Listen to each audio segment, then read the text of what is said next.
You've heard these stories before. A man holding up the sky. A woman whose gaze turns men to stone. A thief of fire, punished forever. But what if they weren't just stories from the past? What if they were about you? Before psychology had words like trauma or ego, people told stories. They didn't have diagnostic manuals, they had gods. They didn't have therapy. They had heroes who cracked under pressure and monsters made of fear.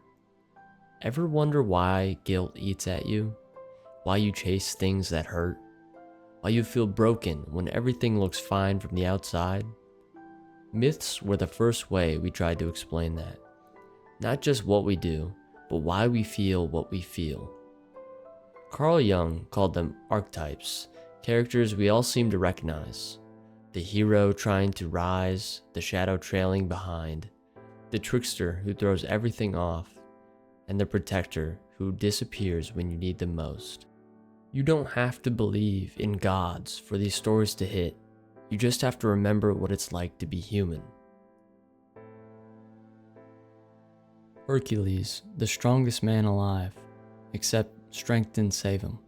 He lost control, hurt the people he loved, and hated himself for it.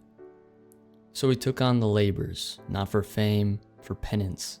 Kill the lion, clean the filth, drag the beast out of the underworld, because maybe if he'd suffered enough, it would cancel out the past. That's not a myth, that's guilt. That's the weight people carry silently every day, trying to fix what already broke them, trying to prove to themselves that they're worth something. Prometheus gave humans fire. That sounds nice until you remember what it cost. He was chained to a rock, torn apart every day. Why? Because he broke the rules. Because he believed humans deserved more. Prometheus is rebellion. Prometheus is every time you asked a question and you got punished for it. Every time you knew the truth and wished you didn't. Every time you challenged something and it pushed back hard. That fire, you've probably held it. Medusa was sacred once, a priestess, but she was violated and punished for it. Not protected, not believed, just turned into something monstrous. Snakes for hair, a gaze that turns men to stone, but maybe that wasn't a curse. Maybe it was armor. Maybe she needed it to survive. How many people are turned into villains just for surviving something terrible? How many carry trauma that makes them look scary to people who have never asked what happened? Every myth follows a pattern, a journey, not just for heroes, for anyone who's ever been lost and had to claw their way back. It starts with normal life. Then something breaks. A call, a fall, a trial, a choice, or a change, and eventually a return.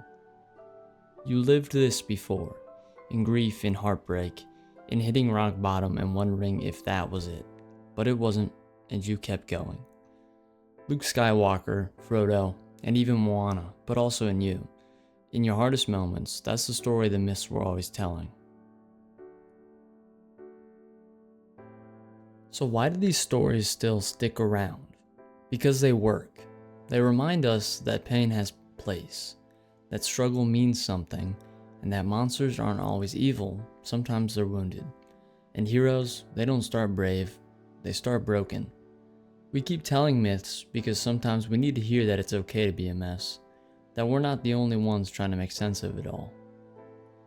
Next time you hear a myth, don't ask if it's real. Ask if it's already happened to you. Because these stories, they were never just for telling, they were for remembering. If this hit something real for you, subscribe. There's more where that came from. The truth is, myths were never just entertainment. They were survival tools, passed down to remind us that pain isn't weakness and that struggle isn't failure.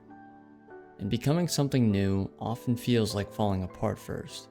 So if life feels too much right now, maybe you're not breaking, maybe you're mid-story.